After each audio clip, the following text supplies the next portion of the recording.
The explosion ripped through the Incheon warehouse at exactly 1:47 a.m., turning the night sky orange and throwing Li-jun Kim's body 20 feet through the air. Glass and metal shredded his designer suit as flames consumed everything behind him.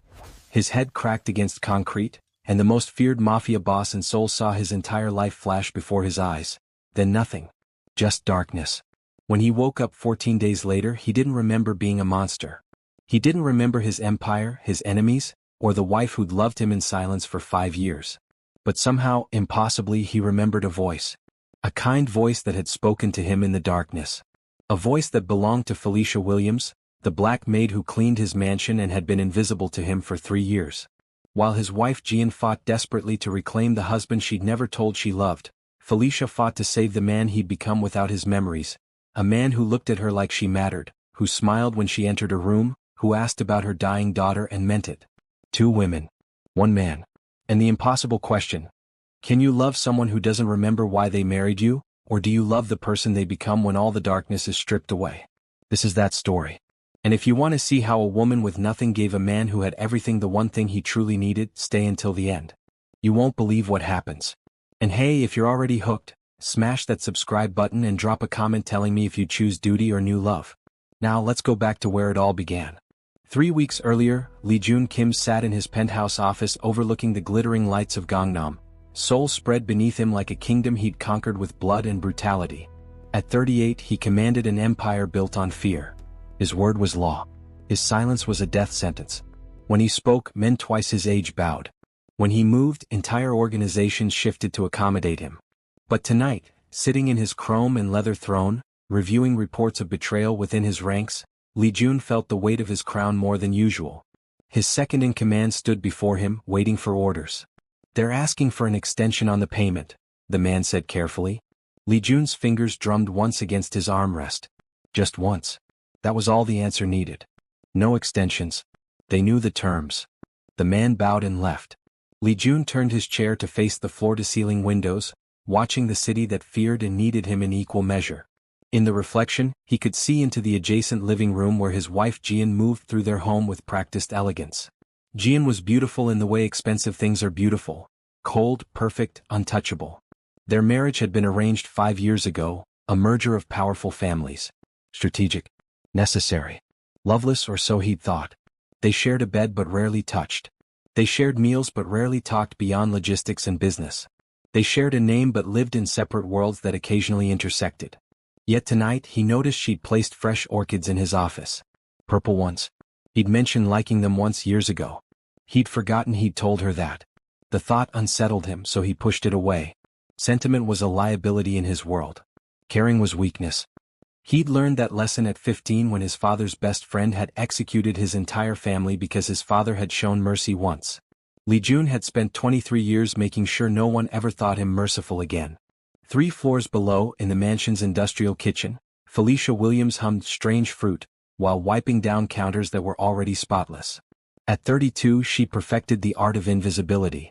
In 3 years working for the Kim family, she'd learned that servants existed in a strange liminal space, present but unseen, necessary but ignored. She didn't mind.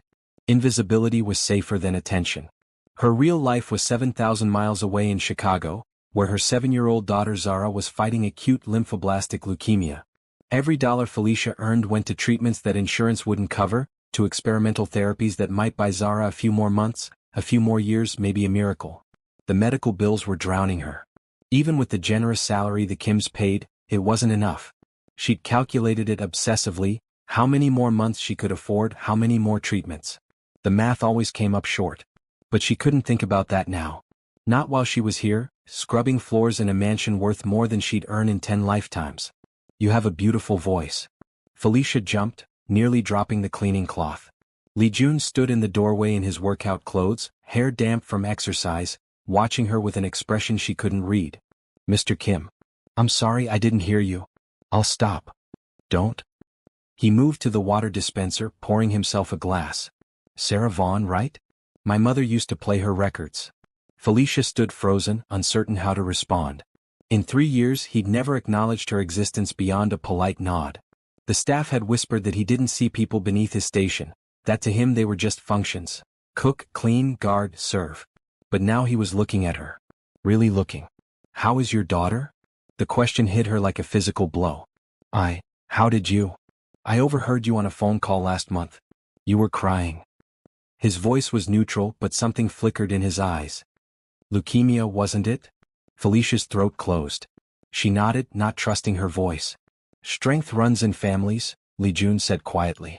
Then Jian's footsteps sounded in the hallway, and like a switch flipping, his expression went neutral again. He nodded formally and left. Felicia stood there, gripping the counter, wondering if she'd imagined the entire exchange.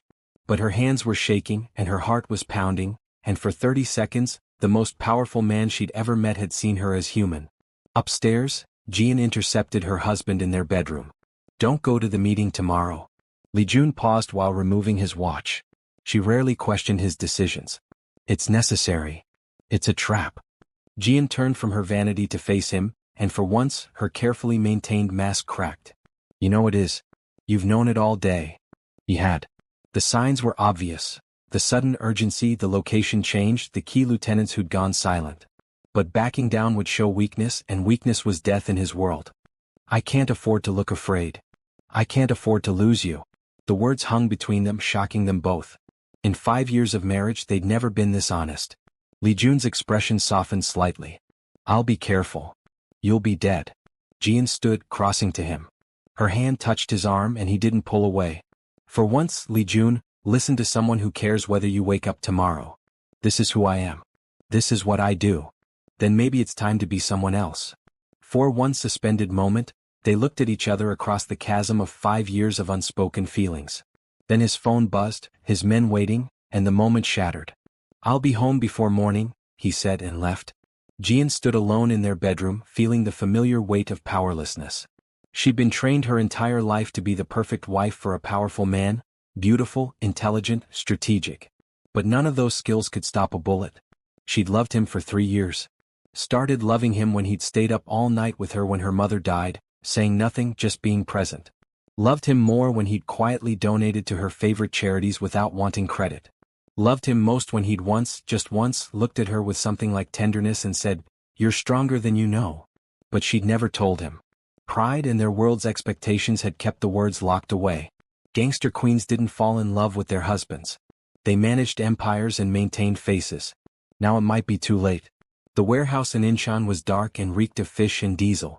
Li-jun arrived with 6 armed men, all on high alert. His contact was supposed to be waiting inside with information about the betrayal in his organization. Spread out, Li-jun ordered. Something's wrong. They found the contact bound and gagged in the back, still alive but badly beaten. Li-jun knew immediately, this wasn't a meeting. It was an execution. Out. Everyone out now. The explosion came before they reached the door. A massive fireball erupted from barrels of chemicals strategically placed around the perimeter. The force lifted Li-jun off his feet and hurled him through a plate glass window. He felt his body break, ribs snapping, skull cracking against concrete. Heat seared his skin. The world spun in a chaos of orange and red and unbearable pain. His last conscious thought was of Jian's face that morning, and the maid humming in the kitchen, and the words, "Maybe it's time to be someone else." Then darkness swallowed him whole. The call came to the mansion at 1:47 a.m. Jian answered on the first ring, already knowing. There's been an incident. Mr. Kim is en route to Seoul National Hospital. Critical condition. She didn't remember getting dressed or calling for the car. She moved through shock like walking underwater. In the hallway she passed Felicia, who'd woken to the chaos. "Ma'am? What happened?"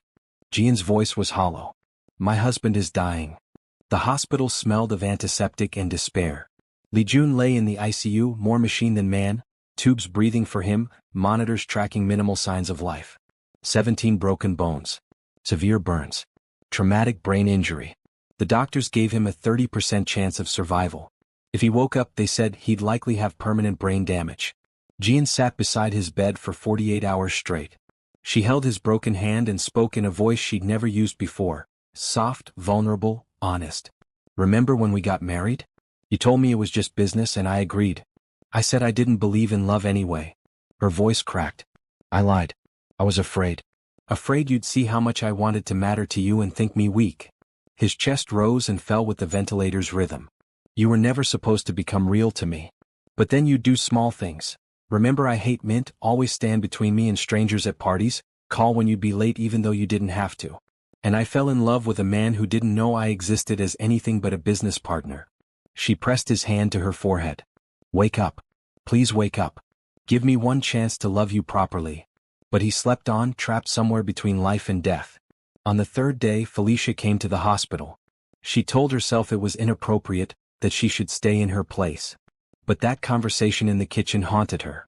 His question about Zara. His human moment. She stood at the ICU doorway looking at the destroyed man in the bed. Jian sat beside him, exhausted and hollow-eyed. I'm sorry, Felicia said quietly. I shouldn't have come. No. Jian's voice was raw. Stay. Please. I can't sit here alone anymore. So Felicia pulled up a chair on the other side of the bed. And in the strangest moment of both their lives, these two women who'd never really spoken sat together, keeping vigil over a man who'd meant different things to each of them. When Jian left to handle urgent business calls, the empire couldn't crumble just because its king was broken. Felicia found herself alone with Li-jun. She took his hand carefully, mindful of the 4 lines. Mr. Kim? It's Felicia. From the kitchen. She felt ridiculous talking to someone who couldn't hear. Zara asked about you. I told her I work for a very important man. She wanted to know if you're nice. She talked to him about her daughter, about Zara's love of drawing, her bravery during treatments, her dream of becoming a veterinarian despite never having owned a pet. She told him about growing up in Chicago, about her mother who'd raised her alone and taught her that dignity wasn't about wealth but about how you treated others. You asked about her yesterday morning. That was kind. I don't think you know how rare kindness is. Over the next 2 weeks, a routine developed. Jian sat with Li-jun during the day, conducting business from his bedside, holding his organization together through sheer force of will. At night, Felicia visited during her breaks, talking to him about ordinary things. The weather, the garden blooming early, Zara's latest crayon drawing of a purple cat. The doctors said his brain activity was minimal. That hope was fading. Jian made arrangements for long-term care facilities, accepting that the man she'd married was gone. But on the 14th day, while Felicia was telling him about finding an old Billie Holiday record at a second-hand store, his finger twitched in her hand. Mr. Kim? His eyes moved behind closed lids. The monitors began beeping faster. Nurse? He's waking up. The medical team rushed in. Jian arrived within minutes, having been called from home. They stood together at the doorway as Li-jun's eyes opened for the first time in 2 weeks. He looked around the hospital room with complete confusion and terror. When the doctor leaned over him, Li-jun's face showed no recognition. Mr. Kim, do you know where you are? He stared blankly. Do you know your name? A head shake, barely perceptible. Do you remember what happened? Nothing. Just fear and confusion in eyes that used to command empires. Jian stepped forward, her voice breaking. Li-jun? It's me. It's Jian. Your wife. He looked at her, really looked, and in his gaze was nothing but polite bewilderment. No recognition. No memory of their wedding, their 5 years together, their unspoken understanding. She was a stranger to him. The doctor pulled Jian aside. Complete retrograde amnesia. No memories of his identity, his life, or anyone in it. The trauma essentially reset his brain. It might return. It might not. Jian felt her world shatter. She'd prepared for him to die. She'd prepared for brain damage. But she hadn't prepared for him to wake up and not know her at all. In the room, Felicia was being ushered out with the other non-family. But as she passed his bed, Li-jun's eyes tracked her movement. She paused, uncertain. You. His voice was rough from disuse. You have a kind voice. Felicia froze. I'm sorry? I know your voice. From before. In the dark. His expression was confused but earnest. You talk to me. About your daughter. Zara. She likes to draw purple cats. The room went absolutely silent. Jian stared at this impossible moment. Her husband didn't remember her, but he remembered the maid's voice? Remembered her daughter's name? Felicia's eyes filled with tears. You heard me. I heard you. He smiled, a small, uncertain smile unlike anything the old Li-jun had ever shown. Thank you. For talking to me when I was lost.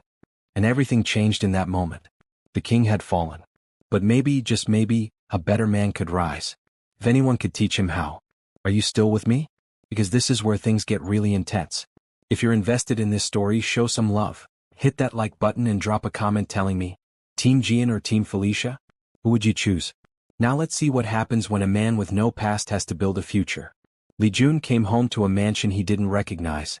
Jian led him through rooms filled with expensive things that meant nothing to him. She showed him photos, their wedding, vacations to places he couldn't remember, parties with people whose faces were blank. "This is our bedroom," she said, opening a door to a space that felt cold despite its luxury. Li-jun stood at the threshold, uncomfortable. "We sleep here? Together?" "Yes." Jian's voice was tight. "We're married. I don't remember you. I don't remember loving you." He looked at her with those newly vulnerable eyes. "I'm sorry, but I don't want to pretend." "Then what do you want?" "To understand who I was. And figure out who I want to be now." It was a reasonable request. It was also a knife to Jian's heart. Over the next days she tried everything. She showed him their favorite restaurant, recreated their first date, told stories of their life together. But it was like describing colors to a blind man. He couldn't connect the history to any feeling. Meanwhile, Felicia continued her work, trying to stay invisible as always. But Li-jun kept finding her. In the garden, where she was trimming roses, he appeared beside her. "Can you teach me?" he asked. "Teach you what, Mr. Kim?" "How to be normal. You're the only person who talks to me like I'm human, not a puzzle to solve or a king to restore." So she taught him. Taught him how to deadhead roses, how to make simple coffee, how to laugh at silly things. She talked about Zara, sharing videos of her daughter singing off-key, and Li-jun watched with genuine delight. "She's beautiful," he said. "She has your smile." Felicia felt warmth spread through her chest, dangerous warmth. This man wasn't her employer. He wasn't the cold mafia boss everyone feared. He was just Li-jun, a man trying to find himself. Jian watched these interactions with growing resentment and heartbreak. She saw her husband come alive with the maid in ways he never had with her. He smiled when Felicia entered a room. He sought her out for conversation. He looked at her with warmth. The warmth Jian had spent 5 years hoping to see. One night, Jian found them in the kitchen at midnight. Li-jun was attempting to make tea while Felicia laughed at his confusion with the expensive kettle. "You're overthinking it," Felicia said, reaching past him to adjust the temperature. "Simple is better." "Simple is better," Li-jun repeated, and they smiled at each other. Jian cleared her throat. They jumped apart like teenagers caught kissing. "I was just," Felicia started. "Helping me figure out the kettle," Li-jun finished. "I can't seem to understand any of the technology in this house." "Perhaps your wife could help you with that," Jian said coldly, "instead of bothering the staff." "She's not bothering me," Li-jun said, and his protective tone made Jian's breath catch. "She's being kind." How generous of her. After Felicia retreated, Li-jun turned to Jian. "Why do you talk to her that way?" "She's an employee. She's a person." He looked at her with something like disappointment. "Was I like you before? Did I treat people as less than? You were powerful, respected, feared. Was I kind?" Jian paused. "The truth was complicated. You were fair. By the standards of our world." "What world is that?" "The only one that matters. The one where power is survival and sentiment is weakness." Li-jun shook his head slowly. "Then maybe I don't want to remember." Those words destroyed her. 3 weeks into his recovery, Li-jun started finding evidence of his past. Documents hidden in his office safe, records of violence, photos of beaten men, ledgers tracking payments for things that made his stomach turn. Money laundering, protection rackets, human trafficking. He found Jian in her office and dropped the folder on her desk. "Who was I?" She looked at the documents and back at him. "You were necessary. You kept order in chaos.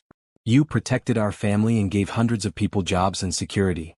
I hurt people. You did what you had to do. Did I enjoy it?" His voice broke. "Please tell me I didn't enjoy it." Jian wanted to lie. But looking at this man who was her husband but wasn't, she couldn't. "Sometimes. Yes. You had your father's capacity for violence. You believed it was strength." Li-jun stumbled backward, looking sick. "I'm a monster. You were a king. What's the difference?" He fled to the garden and collapsed on a bench, hyperventilating. Felicia found him there, his head in his hands, rocking slightly. "Mr. Kim?" "Li-jun? Don't touch me. I hurt people. I destroyed families. I'm a monster." She sat beside him anyway. "That was then. You get to choose who you are now." "How can you say that? You don't know what I did. I know you asked about my daughter when you didn't have to. I know you listen when I talk. I know you're learning to make tea because you want to do simple things. She took his hand. The man I've watched this past month isn't a monster. He's just a man trying to be good. What if I remember?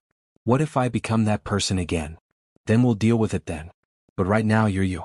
And you're enough. He looked at her with such raw gratitude that it hurt. Then he did something the old Li-jun would never have done. He leaned his head on her shoulder and let her comfort him. Jian watched from the second-floor window, watching her husband seek solace from someone else, and felt her heart break completely. That night, she drank wine alone in her room and made a decision. She'd try one more time to trigger his memory. If she could make him remember their good moments, maybe he'd remember why he'd started to care for her. The next day, she arranged for a meeting at his favorite restaurant, a place they'd celebrated deals and rare peaceful evenings. She dressed in the red dress he'd once told her made her look powerful and beautiful. "Where are we going?" Li-jun asked, uncomfortable in the designer suit she'd laid out for him. "To remember." The restaurant was exclusive, the kind of place where reservations took months. But for Li-jun Kim, doors opened immediately. They were seated in the private room where they'd dined dozens of times. "Do you feel anything?" she asked as courses appeared, delicacies he'd loved before. Li-jun looked around, trying. "Should I? We came here on our first anniversary. You told me I was the smartest person you'd ever met. That you were grateful fate had brought us together." "I said that?" "You did." Jian's voice was soft. "You weren't always cold, Li-jun. Sometimes in private you were warm. You held me when my mother died. You laughed at my terrible jokes. You once told me that I made you feel less alone." "I don't remember." "Try." He closed his eyes, straining for something, anything. But there was only blankness where his past should be. "I'm sorry," he said finally. "I don't feel anything here except pressure. Like I'm supposed to be someone I'm not." Jian set down her wine glass carefully. "And with her? With the maid? Do you feel pressure then?" "No. I feel peaceful." The truth was brutal. Jian stood, gathering her dignity like armor. "I see. Jian. I've tried. I've shown you our life, our history, our moments. But I can't compete with simplicity. I can't compete with someone who has no expectations." Her voice shook but didn't break. "Maybe that's what you needed all along. Someone who didn't know you were a king." She left him sitting in the empty private room, surrounded by expensive food and cheaper memories. Over the next week, things deteriorated rapidly. Li-jun's organization was fracturing without his iron rule. Rivals sensed weakness. And then came the night everything exploded. Felicia was in her room video calling Zara when she heard gunfire. Not fireworks. Not car backfires. Gunfire. She dropped the phone and ran into the hallway. Li-jun stood at his bedroom door, confused and afraid. Jian appeared from her office with a gun in her hand. When had she learned to use a gun? "Rivals?" Jian said tersely. "They're coming for him while he's vulnerable. Get to the safe room." "Where's that?" Li-jun asked. Jian cursed. He didn't remember the mansion's security features. "Follow me. Both of you." They ran through the mansion as gunfire erupted below. Men in black tactical gear were storming through the first floor. Li-jun's security team was fighting back, but they were outnumbered. On the stairs, 3 attackers appeared above them. Jian fired without hesitation, dropping 2. But the third raised his weapon at Li-jun. Felicia didn't think. She threw herself in front of him as the gun fired. The bullet caught her shoulder, spinning her around. She hit the marble floor hard, blood spreading across her uniform. "Felicia." Li-jun dropped beside her. And then something happened.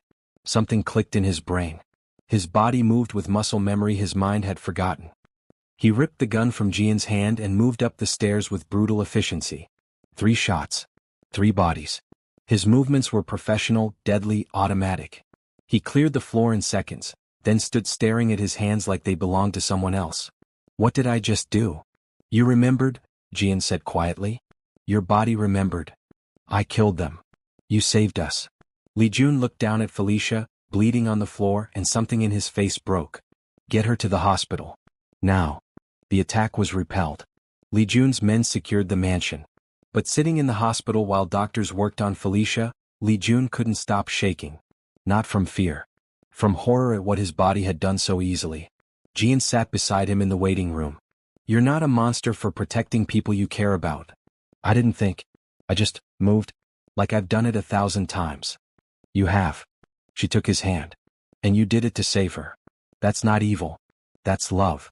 He looked at her, startled. "Love? You love her?" Jian's voice was steady despite the pain in it. I've watched you fall in love with her for the past month.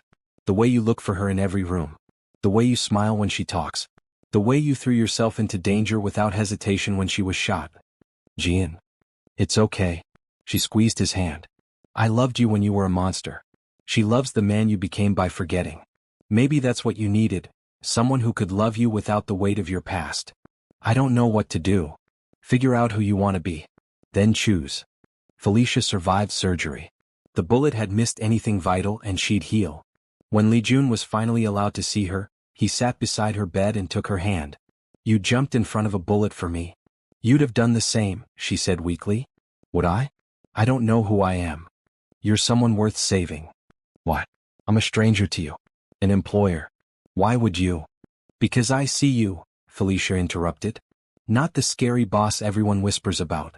Not the king without his crown. Just you. Li-jun. The man who asks about my daughter and tries to make tea and gets confused by kettles. That person is worth saving. I think I'm falling in love with you, he said quietly. Felicia's breath caught. You can't. Human? God. Real?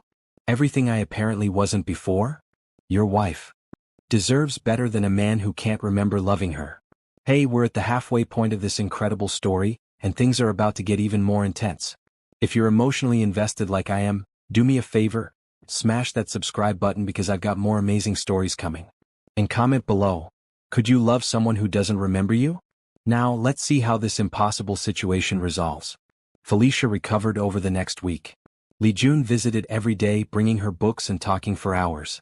Jian didn't try to stop him. She'd made her peace with losing him. But then came the day Li-jun's memories started returning. It happened during a business meeting. One of his lieutenants mentioned a deal from 3 years ago, and suddenly Li-jun remembered. The warehouse. The negotiation. The violence he'd used to secure terms. Then more memories flooded back. His wedding to Jian. His father's brutal teachings. The first man he'd killed at 19. The empire he'd built on fear. And he remembered loving Jian. Not the passionate love of movies, but the quiet partnership love of soldiers in a war. The way she'd held him when nightmares came. The way they'd built something together in a world that didn't allow softness. He sat in his office, head in his hands, as two sets of memories warred inside him. The monster he'd been. The man he'd become. Both were real. Both were him. Jian found him there. They're coming back, aren't they? The memories. Yes. And I remember you. Remember us. Remember that what we had was real, even if it wasn't conventional. He looked up at her with tortured eyes. But I also remember who I've become with Felicia. And I don't know how to be both people. Maybe you don't have to choose between them, Jian said slowly. Maybe you need to integrate them. The strength of who you were with the kindness of who you've become. How? By doing something neither version of you would have done alone. By choosing accountability over power. What are you saying? I'm saying we dismantle the empire. Turn evidence over to authorities. Serve time for our crimes. Pay for what we've done. We'd lose everything. We'd gain our humanity. Li-jun stared at his wife, seeing clearly for the first time how strong she'd always been. You do that? Go to prison? I'm complicit. I've always been complicit. Maybe it's time we both faced what we've built. She smiled sadly. Maybe we can finally be honest in prison. And Felicia? You tell her the truth. All of it. Let her decide if she can love both versions of you. So Li-jun did. He sat with Felicia in the garden and told her everything. About the empire. The violence. The fact that his memories were returning and with them, the capacity for the ruthlessness he'd shown. I need you to know who I really am. Was both versions. Felicia listened, her expression unreadable. When he finished, she was quiet for a long time. I knew, she finally said. What? I knew what you were. I've worked here for 3 years. I'm not blind or stupid. She took his hand. But I also saw the moments when you were human. And I've watched you struggle with what you're learning about yourself. That's what matters, not what you were, but who you're choosing to become. I'm choosing to turn myself in. To face justice. That's brave. It's terrifying. But it's right. He searched her face. Will you wait for me? How long? I don't know. 5 years. 10. Maybe more. Felicia's eyes filled with tears. I can't promise to wait. I have a daughter to raise. A life to live. But I can promise you this, I'll never forget the man who asked about my daughter when he didn't have to. And if our paths cross again when you've paid your debt, I'll be glad to see you. That's all I can ask." They sat together in the garden one last time, knowing this was goodbye at least for now. The next months were chaos. Li-jun cooperated with authorities, providing evidence that brought down not just his organization but 3 other major crime families. Jian stood beside him, refusing to let him face it alone.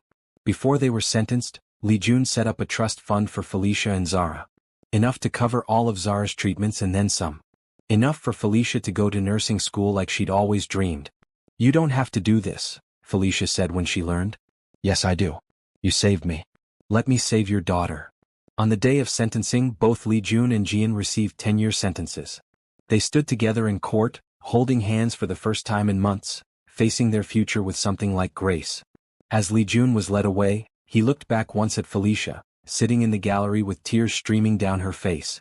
He mouthed "thank you," and she nodded. Then he was gone. 5 years passed. Prison changed Li-jun. He worked with at-risk youth, ran rehabilitation programs, used his understanding of violence to prevent it. He and Jian, serving in different facilities, exchanged letters weekly. They talked with an honesty they'd never managed before, grieving the marriage they never fully had, acknowledging the love that had been real but not enough. In their 3rd year they mutually agreed to divorce. It was amicable. Loving even. Just accepting that love wasn't always enough. Jian was released first, after 7 years with good behavior. She started a foundation for women escaping abusive relationships, using her experience navigating dangerous worlds to help others find safety. She visited Li-jun once before he was released. "I've forgiven you," she said through the glass partition. "More importantly, I've forgiven myself." "For what?" "For not being brave enough to love you out loud when I had the chance. Forethinking power was more important than honesty." She smiled. "But I'm grateful for what we had. You taught me strength. I hope I taught you something too. You taught me that love can be quiet and still be real." They said goodbye as friends, something they'd never been as spouses. Li-jun was released on a Tuesday morning after serving his full 10-year sentence. He was 48 years old, his hair now streaked with gray, his face lined with years of reflection and growth. He walked out of prison with nothing but a bag of belongings and a determination to build a life that mattered. He found work at a youth center in Seoul, helping teenagers navigate gang culture and violence. His past made him credible. His transformation made him hopeful. The kids called him Mr. Kim and actually listened when he talked about the cost of choosing power over people. One evening, 6 months after his release, he was leaving the center when he saw a familiar figure across the street. His heart stopped. Felicia stood outside a hospital, wearing scrubs, her hair pulled back, looking older but somehow more radiant. She was laughing with a tall, beautiful young woman beside her. Zara, now 17 and healthy, her hair grown back thick and curly. Li-jun froze, uncertain. 10 years was a lifetime. She'd built a whole world without him. She'd moved on as she had every right to do. But then Felicia looked up and saw him. Her breath caught. For a moment they just stared at each other across the busy Seoul street. A decade of life lived in the space between them. Zara noticed her mother's reaction and followed her gaze. She said something and Felicia nodded. Then, to Li-jun's surprise, Zara waved at him. His feet moved before his brain caught up. He crossed the street, dodging traffic until he stood before them. "Felicia." "Li-jun." "You became a nurse," he said, noting her scrubs.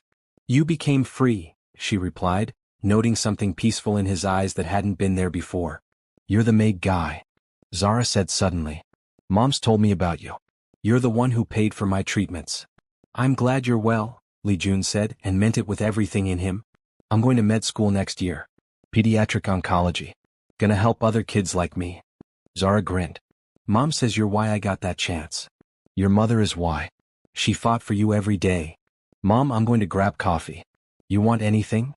Zara asked, already backing away with a knowing smile that suggested she was giving them space. "I'm good, baby."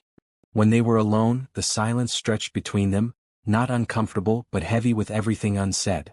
"You look good," Felicia said finally. "Peaceful. I'm getting there. Working with kids helps.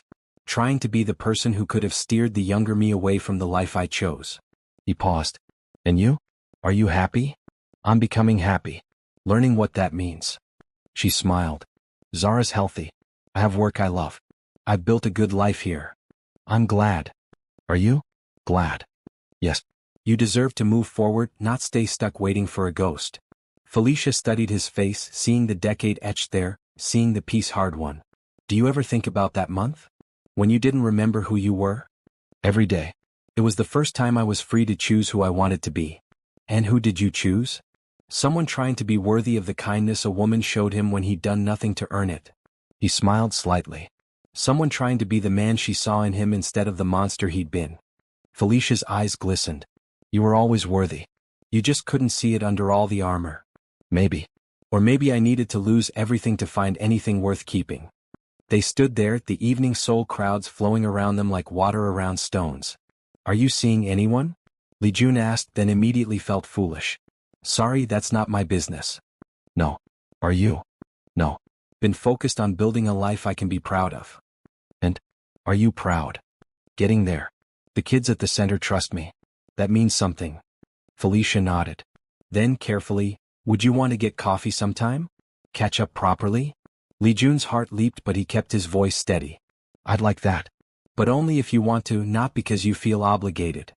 I don't do obligation anymore, Felicia said firmly. Life's too short. I'm asking because I've thought about you for 10 years and I'd like to know the man you've become. Then yes, coffee would be good.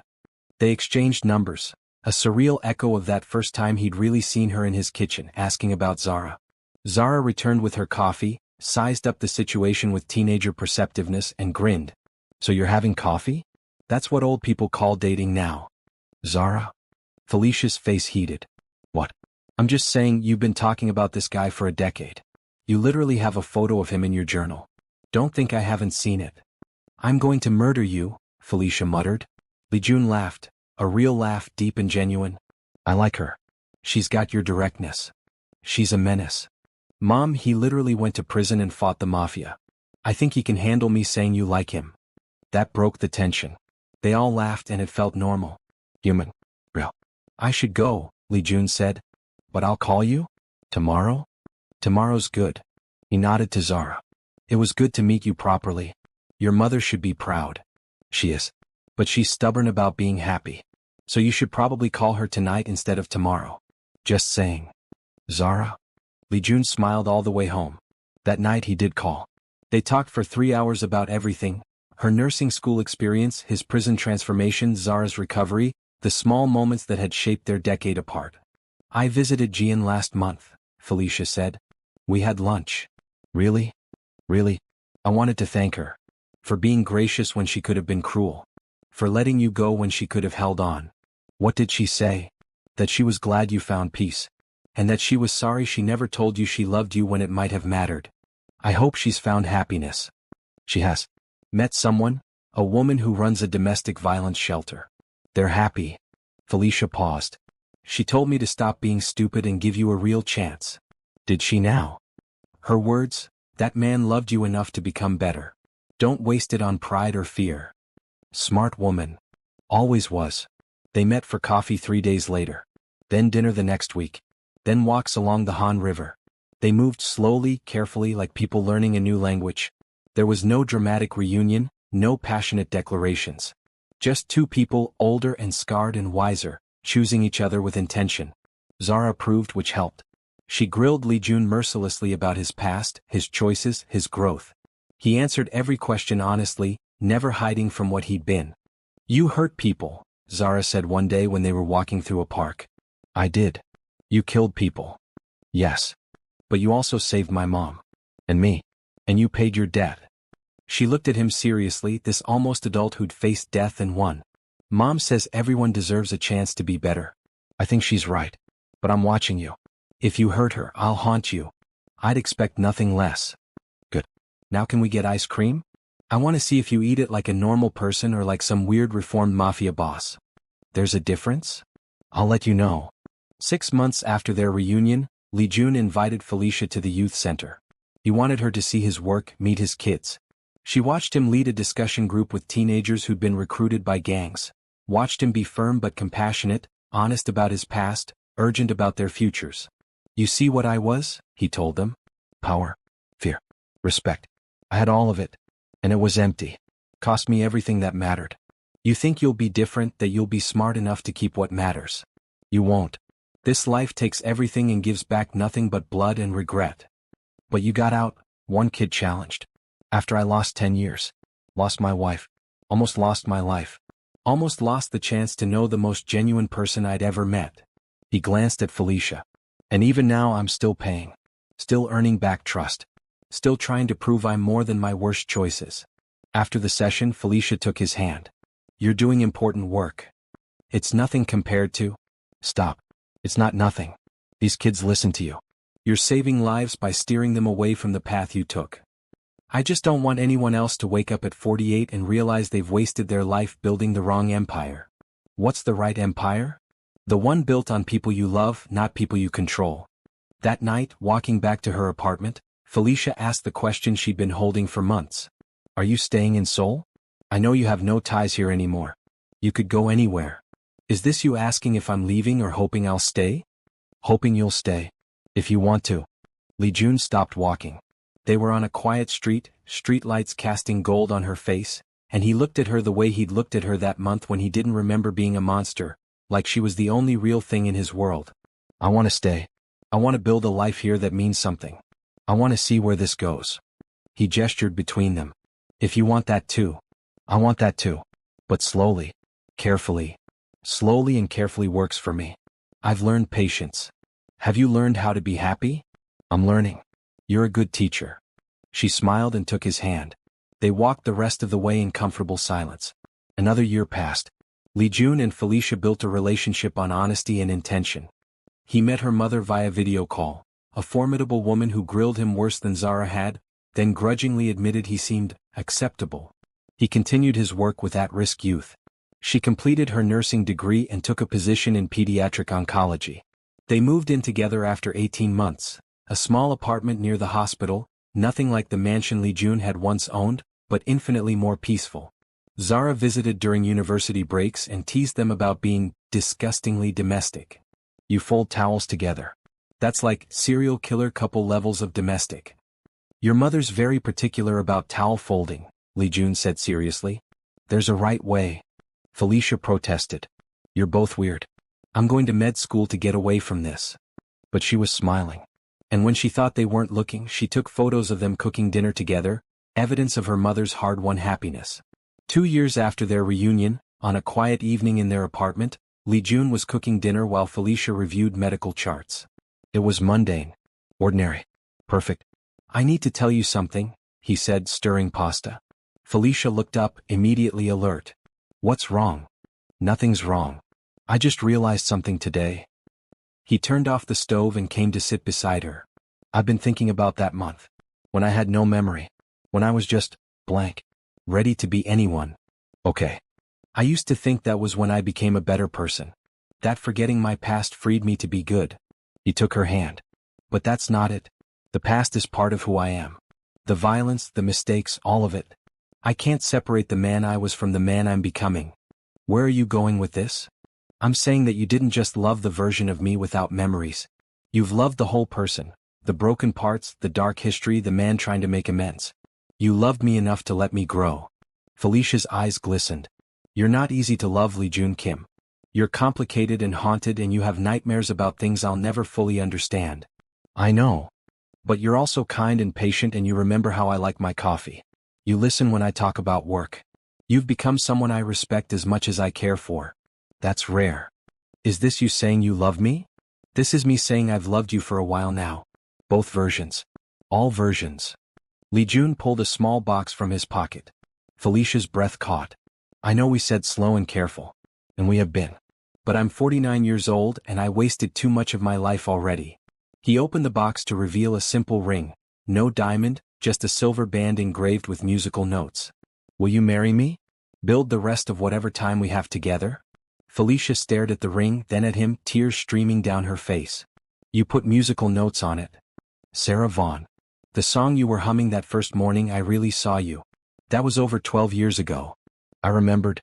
Even when I couldn't remember my own name, some part of me remembered your music. Yes. Yes. Yes, I'll marry you, you complicated, reformed mafia boss.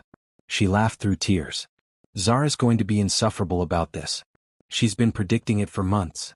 Smart kid. Gets it from her mother. They married 6 months later in a simple ceremony. Zara stood as Felicia's maid of honor, crying happy tears. Jian sent a gift, a set of purple orchids with a note. May you both find the happiness you earned. Li-jun's kids from the youth center attended, seeing proof that people could change, that redemption was real. It wasn't the wedding Li-jun had had with Jian, no political alliances, no expensive venue, no hundreds of guests. Just 40 people who mattered, bearing witness to two people choosing love after loss. When Li-jun said his vows, his voice was steady. I don't remember the man I was before I lost my memory. But I remember the man I became when you treated me like I was human. I promise to keep becoming that man every day. To choose kindness over power, truth over pride, and you over anything else. Felicia's vows were simpler. I see you. All of you. And I choose this. I choose us. Every day for all the days we have. They danced to Sarah Vaughan. They cut a simple cake. They laughed with people they loved. It was ordinary and extraordinary all at once. That night, in their apartment, now their home, Felicia asked, "Do you ever wish you could remember everything from before?" Li-jun considered. Sometimes. I wonder who I was, what Jian and I might have been if I'd been braver. But then I think about the path that led me here, to you, to this life. And I can't regret it. Not even the prison time? Especially not that. It was where I learned I could be more than my worst choices. He pulled her close. I wouldn't change anything if it meant not ending here. That's very romantic for a former crime boss. I'm a complicated man. You're my complicated man. And really that was enough. Before we wrap this up, I want to ask you something. This story was about second chances, about love that sees past the armor we wear, about choosing to become better even when the past is heavy. If this touched your heart, please take a second to like this video and subscribe to the channel. Your support helps me bring more stories like this to life. And comment below, tell me your thoughts. Have you ever gotten a second chance? Have you ever loved someone enough to let them become who they needed to be? I read every comment and I'd love to hear from you. Years passed. Li-jun continued his work with youth, eventually co-founding a rehabilitation program that became a model for other cities. Felicia became head nurse in her department, specializing in helping families navigate their children's cancer journeys. Zara graduated medical school and joined Doctors Without Borders, carrying forward the legacy of second chances in service. On their 5th anniversary, sitting in the small garden of their apartment building. Nothing like the mansion garden where they'd first really talked, but home nonetheless, Felicia asked a question. Do you think the old you would have been proud of who you've become? Li-jun thought about it. No. The old me would think I'm weak, soft, that I gave up power for sentiment. And what do you think? I think the old me was terrified.